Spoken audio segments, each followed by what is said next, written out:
مدینہ منورہ کے ایک چھوٹے سے محلے میں ایک لڑکا رہتا تھا جس کا نام عمیر تھا۔ وہ عمر میں تو چھوٹا تھا مگر دل کا بہت صاف اور سچا تھا۔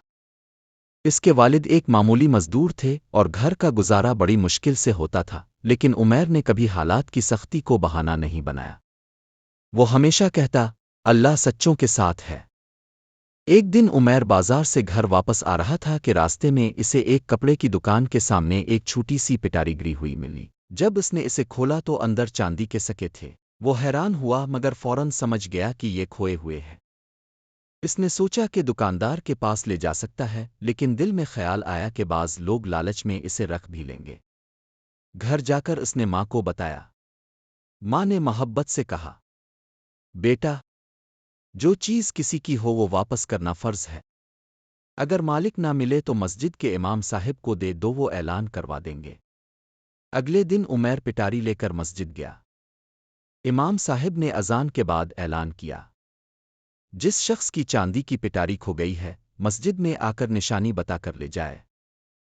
کئی لوگ آئے مگر کوئی صحیح نشانی نہ بتا سکا۔ 3 دن بعد ایک بوڑھا شخص مسجد میں داخل ہوا۔ اس کی آنکھوں میں پریشانی تھی۔ اس نے امام صاحب سے کہا کہ اس کی تجارت کے لیے جمع کی ہوئی چاندی کہیں گر گئی ہے۔ جب اس نے پٹاری کی مکمل نشانی بتا دی تو امام صاحب نے پٹاری اسے دے دی۔ بوڑھا شخص رو پڑا اور عمیر کو گلے لگا کر بولا، بیٹا، اگر تم چاہتے تو یہ چاندی خود رکھ سکتے تھے۔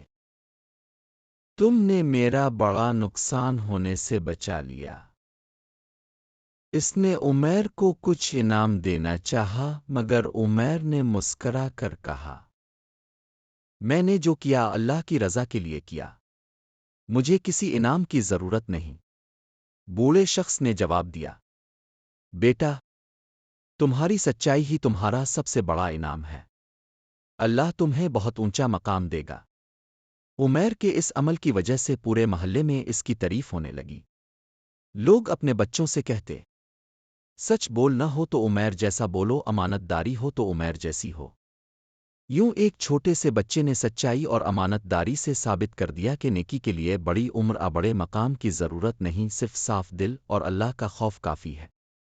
سبق: اللہ تعالیٰ سچوں اور امانت داروں کو ہمیشہ عزت دیتا ہے، چاہے دنیا انہیں چند لمحوں کے لیے نہ پہچانے۔